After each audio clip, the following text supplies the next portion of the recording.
Zuchu ampigia voice call Diamond Platnumz live kabisa kutaka kuthibitisha yale ambayo mashabiki walikuwa hawayaamini.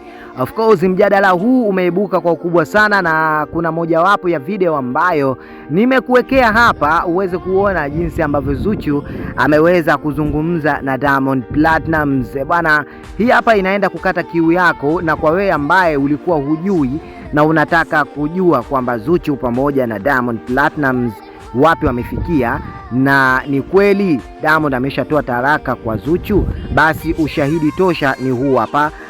Unaenda kusikia mwenyewe kwa masikio yako, lakini pia kuutazama kwa makini.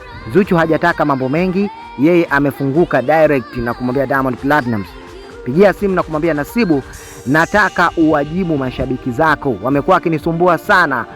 Namba za WhatsApp, simu zimekuwa nyingi, Instagram DM pamoja na comment zimekuwa zimefulika kwa ukubwa, na yeye anaona ni usumbufu baina yake yeye.